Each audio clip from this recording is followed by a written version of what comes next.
Selamat pagi, halo semua. Ketemu lagi hari ini, hari Sabtu, tanggal 3 April tahun 2021. Selamat datang di bacaan harian, bacaan umum untuk semua zodiak. Ambil hanya jika resonate, silakan lihat description box di bawah video ini. Hari Sabtu saya mengambil satu kartu setelah diacak dari Rumi. Dan kita dapat Victory of Maryam. Maryam ini adalah ibundanya dari Nabi Isa.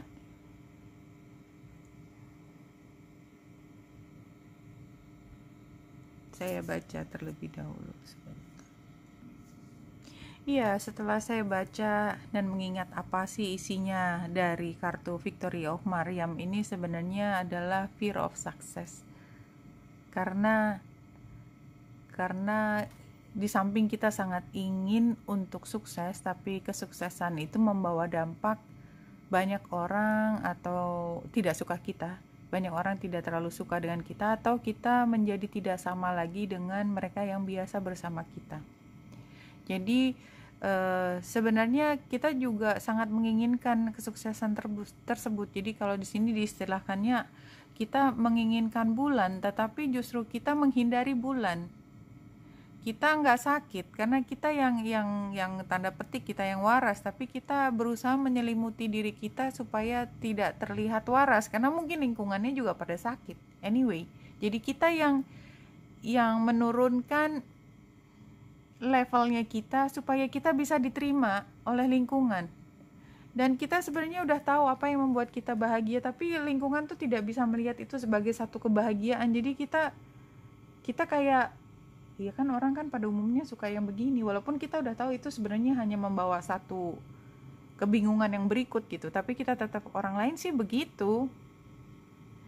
Don't fight against yourself, don't flee from what could be your glory. Jadi memang kita diarahkan untuk menjadi pemenang, untuk berbeda, karena glory itu kan nggak mungkin rame-rame. Jadi artinya memang tetap ada leadernya dan kita adalah leadernya tersebut.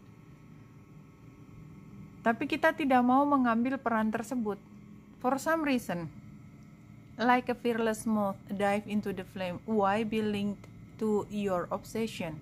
Jadi kita tahu bahwa kalau kita mendekati apa yang kita inginkan dan itu adalah instingnya di kita, dan kita pasti terbakar di situ, tanda petik, dalam kondisi itu yang paling membuat kita happy dan memang tujuan kita ke sana. Tapi orang lain bisa mengatakan, kamu kenapa sih obsesi banget sama itu gitu, karena mereka kalau ngomong seolah-olah kan yang benar adalah kerangka berpikirnya dia, padahal kita punya kerangka berpikir yang berbeda, yang beda. Iya, jadi kenapa takut sama fox ya, sama rubah, kalau kita sebenarnya adalah lionnya gitu. Tapi kita takut sama kebanyakan orang yang gak selevel sama kita. Kalau Victory of Maryam begitu, dan kita bisa bayangkan posisinya Maryam pada saat itu. Maryam punya tujuan hidup spiritualitas yang berbeda. Sejak lahir dia juga memang arahnya untuk spiritualitas, dan dia selalu dijaga ayahnya, diajarkan oleh ayahnya untuk menjadi orang tersebut.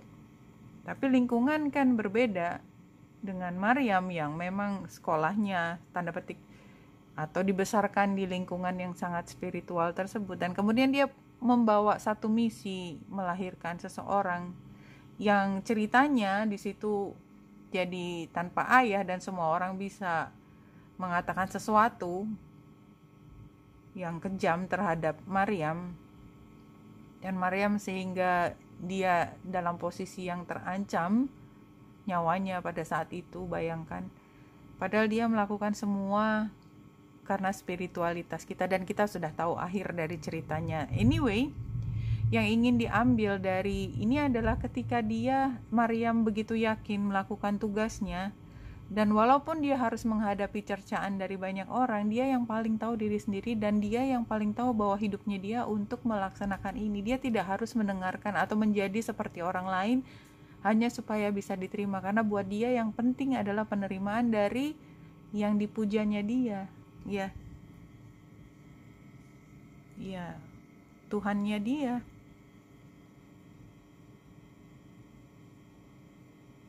Iya, jadi kalau di sini dikatakan memang ini adalah jalannya dia kok, seperti kita menemukan jalannya. Memang tugas kita adalah membesarkan, membina keterampilan yang kebetulan tidak sama dengan kebanyakan orang, tapi ini membuat kita jauh lebih bijaksana. Somehow kita akan ketemu kok sama teman-teman kita yang sejalan dengan kita. Jadi kalau kita takut kehilangan teman hanya karena kita berpikir nanti saya aneh, enggak, nanti anehnya memang di kelompok ini, tapi nanti akan tetap, kalau terus meneruskan apa yang menjadi jalannya kita, somehow kita akan ketemu dengan kelompok lain yang memang sejalan dengan kita.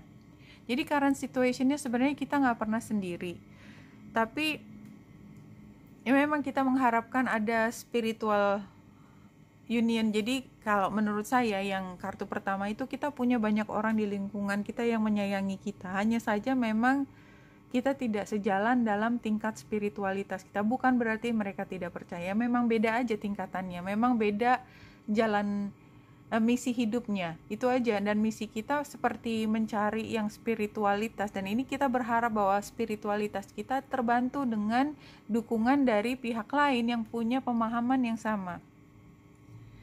Yang sebenarnya terjadi adalah kita harus melihat situasi itu lebih tinggi, dalam arti kata kalau memang kita belum ketemu dengan spiritual union kita, ya mitra kita, karena memang karena memang tingkat spiritualitas dalam arti logika yang kita pakai, kerangka pikir yang kita pakai memang masih berbeda dengan orang yang di sekitar kita, dan kita akan paham spiritualitas kita akan menemukan sampai situ juga. Nanti pada akhirnya kita menemukan sampai tingkat intelektual, pemahaman yang lebih tinggi. Hanya saja memang sekarang belum. Oleh sebab itu, sementara belum, kita menyangga semua keyakinan kita sebelum ketemu dengan tadi kelompok yang spiritualitasnya setara dengan kita, dan itu akan membangkitkan kekuatan dari dalam diri kita, apapun maknanya. Jadi setiap orang punya tingkat spiritualitas yang beda-beda dan pemahaman yang beda-beda, dan saya tidak menekankan satu pemahaman tertentu, tetapi lebih berpikir bahwa awareness kita tentang apa yang menjadi situasi keseharian yang membuat kita menjadi lebih arif, itu yang saya maksud dengan spiritualitas. Jadi melihat hidup tidak lagi hanya sekedar langkah demi langkah keseharian, bukan artinya tidak penting keseharian, tetapi kita berada dalam situasi mampu mengambil hikmah yang lebih tinggi, dan kita yakin punya ketetapan hati bahwa yang terpenting pada akhirnya adalah jalan menuju spiritualitas, karena memang disitulah tempat kita berakhir dalam kehidupan ini, ya. Dan setelah itu kan kehidupan itu masih terus berjalan. Itu maksud saya.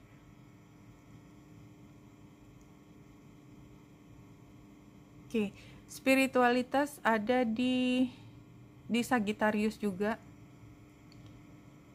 Pada saat ini square dengan Merkurius yang ada di Pisces, ya barangkali memang ada ketidaksepahaman dalam memahami spiritualitas. Tadi yang saya sampaikan barangkali juga men-trigger, memancing pendapat yang berbeda dari teman-teman tentang bagaimana melihat spiritualitas. Dan karena di sini jelas bulan square dengan Merkurius di tempat spiritualitas, be my guest, setiap orang punya hak untuk memahami spiritualitas masing-masing sesuai dengan perjalanan hidup, sesuai dengan keyakinan dan agama masing-masing, and it's fine.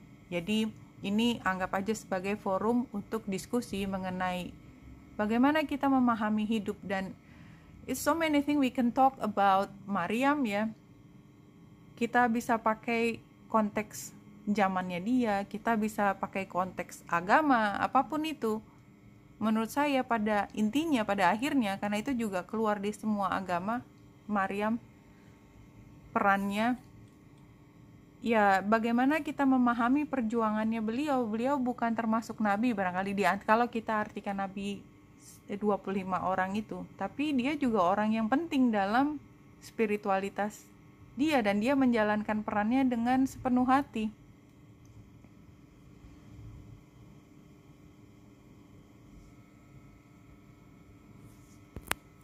Iya, hari ini combining, creating, compromise, experimenting. Jadi rasanya apapun diskusi itu kayaknya sih memang tidak harus sejalan dan kita tidak perlu memaksakan sejalan. Tapi kalau kita nggak bisa nahan, tiba-tiba kita memikirkan sesuatu tentang hidup, itu kayaknya memang sudah kayak insting yang diberikan ke kita hari ini, kayak kita berpikir tentang kehidupan gitu. Nggak tahu kenapa apa yang mancing, tapi kita berpikir tentang hal tersebut. Dan semua masing-masing punya keyakinannya sendiri-sendiri. Ada hal yang baru dan itu tidak selalu mudah digabungkan dengan belief kita yang sudah ada sebelumnya.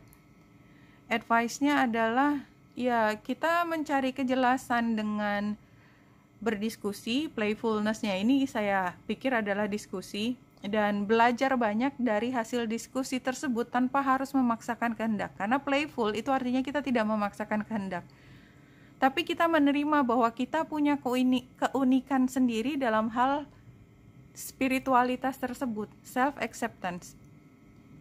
Dan outcome-nya adalah self-center. Jadi kalau menurut saya outcome-nya adalah ya yang namanya agama, spiritualitas itu kan menurut agama dan keyakinan masing-masing itu diucapkan berkali-kali di setiap saat, setiap ada kesempatan. Artinya kita tidak pernah bisa memaksakan keyakinan kita pada orang lain, dan itu harus dipraktekkan hari ini. Rasanya itu.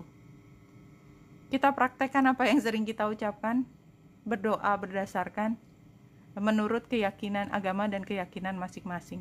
Kalau kita berdiskusi, biarkan diskusi itu bukan diskusi yang terlalu serius, memanas, tetapi tetap berada pada tingkat diskusi yang ringan, yang masing-masing memberi kebebasan untuk yakin dengan apa yang diyakini. Do not judge others, for you cannot ever truly know another's experience. Iya, karena masing-masing tumbuh dan berkembang dengan pelajarannya masing-masing, dengan pengalamannya masing-masing. Kalau kita hari ini mau tidak mau membahas tentang spiritualitas, tentang hal yang lebih jauh daripada itu, di mana tidak ada satu jawaban yang paling benar, atau paling benar itu menjadi relatif terhadap diri kita sendiri. Cobalah sekuat tenaga untuk tidak menghakimi, untuk tidak menilai apa yang diyakini oleh orang lain. Somehow hari ini memang tentang spiritualitas, whatever. Jadi kartunya, semua informasi yang datang juga tentang hal tersebut. Oke, Wenita Indrasari di sini, semoga membantu. Salam hati dan cahaya.